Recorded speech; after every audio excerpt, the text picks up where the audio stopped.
agora numa reportagem do jornal Folha de São Paulo, falando sobre a Jovem Pan e a decisão do governo federal em cortar verbas para a Jovem Pan.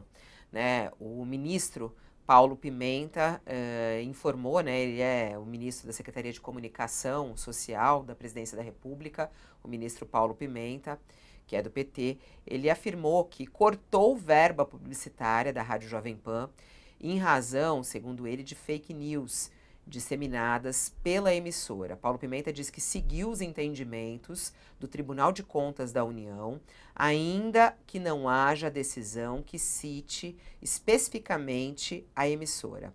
A Jovem Pan foi excluída das primeiras ações publicitárias da gestão do Lula, né? Em dezembro, porém, a emissora recebeu cerca de R$ 90 mil da Secretaria de Comunicação para veicular jingles de campanha de fim de ano do governo federal.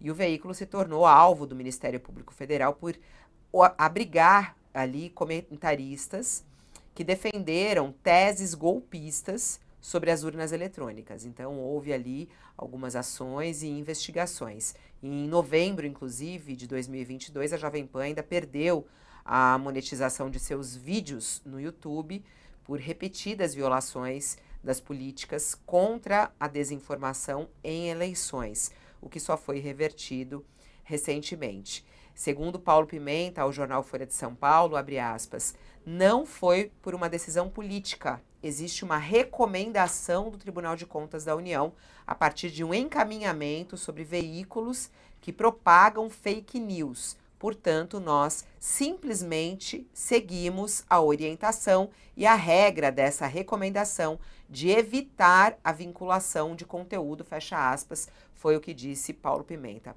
Vamos lá, ô Sakamoto, como é que você analisa essa decisão, né? Como diz Paulo Pimenta, isso não é uma questão política, e sim, né, uma orientação do Tribunal de Contas da União. É o uso da verba do governo, uma verba publicitária, que tem um peso muito grande, né, nas emissoras e nos veículos de comunicação. Acho que tem dois pontos para serem discutidos em cima disso, Fabíola. Primeiro, eu acho que é o fato, né? A Jovem Pan, que inegavelmente é uma das principais emissoras de rádio do Brasil, foi um dos principais veículos de comunicação do Brasil, tem uma importância histórica, né? Em determinado momento abraçou o bolsonarismo, até aí, né? Pode ser criticado, mas não é crime. A questão é que, ao abraçar o bolsonarismo, né, e dar espaço para algumas figuras extremamente deletérias, né, ela, na verdade, acabou se tornando canal de divulgação de ódio, de intolerância, de golpismo, né? A Jovem Pan é apontada, né, por pessoas que pesquisam o que foi o processo de golpismo no Brasil durante o governo Jair Bolsonaro e início do governo Lula, todo aquele processo que vocês acompanham, como uma figura extremamente relevante para os objetivos de Bolsonaro e aliados. Então, o que acontece? Acho que é importante, porque eu não estou falando do jornalismo da Jovem Pan especificamente, dos profissionais competentes do jornalismo que trabalham lá, né, de comentaristas, né, tivemos várias pessoas, tipo, pessoas importantes, né, para o jornalismo brasileiro também que tiveram lá, não estamos falando disso, estamos falando do pessoal do comportamento da Jovem Pan de abrir exatamente espaço para determinadas figuras que propagaram, utilizaram a Jovem Pan como uma caixa de ressonância, né, como um alto-falante, melhor dizendo, para a distribuição de conteúdo eminentemente golpista. E aí, o que que acontece, né, que há uma discussão grande, inclusive uma ação do Ministério Público Federal contra a Jovem Pan, né, por conta disso, há uma ação em curso. A Advocacia Geral da União está acompanhando essa questão também, né, discute-se dentro da AGU que as punições deveriam e sanções deveriam ser progressivas, né. É claro que há um grupo de pessoas que defende, como é uma concessão pública, a Jovem Pan não é um site, não é um jornal, não é uma revista, né? Não é uma concessão pública, assim como TV. E como é uma concessão pública, o pessoal defende punição, porque uma concessão pública foi utilizada para espalhar ataques contra o Estado Democrático de Direito. Dito isso, né, dito isso, isso é um fato, isso é o que aconteceu, mas dito isso, isso levanta uma segunda lebre, né, que é a questão da falta de uma política, a histórica falta de uma política pública, federal, estadual, municipal, mas principalmente federal, para regular a questão da publicidade estatal. Uma série de veículos, a gente viu até uma matéria agora da Folha de São Paulo nesses dias, mostrando quem recebe quanto. O Grupo Globo recebe muito mais, o Jornal Nacional como principal produto jornalístico que mais recebe, seguido pelo Fantástico, Record News também recebe, Record News, TV Record também recebe bastante, e aí vai decrescendo, decrescendo, né? O Grupo UOL, para ser transparente, também recebe verbas publicitárias, nesse sentido, do governo federal, a Folha, Estado, uma série de outros grupos receberam e recebem verba publicitária do governo. Né? Então, o que acontece? Só que aí o negócio vai decrescendo, né? Há, inclusive, sites que são mais à esquerda, tudo recebe também recursos publicitários, né? O que que acontece no final é que há uma crítica, e essa crítica está presente, inclusive, dentro do Partido dos Trabalhadores, com quem eu falei, que é a necessidade de ter uma política clara, transparente, com critérios, que todo mundo saiba para a publicidade estatal. Se não, a publicidade estatal ela é utilizada de acordo com o governante de plantão para suas necessidades.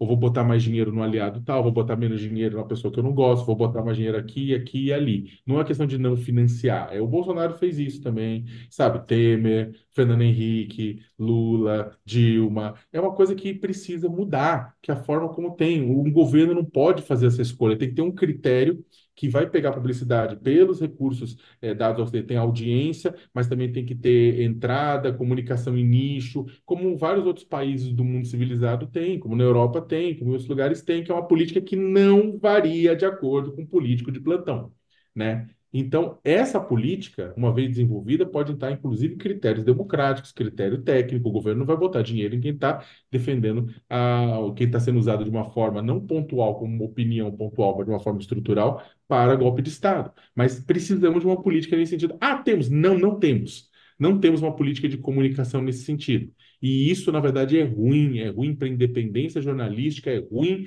para a democracia como um todo, né? E eu acho que o caso da Jovem Pan é um caso que acaba lembrando disso. Nós ainda distribuímos verba publicitária de forma muito discricionária. Se o Paulo Pimenta estivesse aqui agora, provavelmente o Paulo ia falar, Sakamoto, discordo, temos regras. Tá, mas essas regras foram debatidas, foram discutidas com a sociedade, foram aprovadas pelo Congresso e são imexíveis, de acordo, independentemente do governo de plantão? Não. Interessante, muito bom. O Sakamoto falou aí sobre a transparência, né? Aliás, o jornal Folha de São Paulo traz uma ampla reportagem hoje falando sobre essa transparência e a distribuição das verbas do governo, e aí até fazendo uma comparação do governo Bolsonaro com o governo Lula, né? E como que essas verbas publicitárias do governo federal, elas são distribuídas entre os veículos. A gente tem aí nessa coluna o governo Bolsonaro por 4 anos, né? E a emissora que mais recebeu foi a Record, 199 milhões e 600 mil reais. E o governo Lula, no primeiro ano do governo Lula, a Globo foi a que mais recebeu, 118 milhões e 400 mil reais. E aí, nesse ponto, né, a gente vê a Jovem Pan, no governo Bolsonaro, que recebeu 18 milhões e 800 mil reais, por exemplo, nessa lista. E agora, essa informação, que também está no jornal Folha de São Paulo de hoje, o governo Lula afirmando que cortou a verba da Jovem Pan, justamente por uma indicação do Tribunal de Contas da União.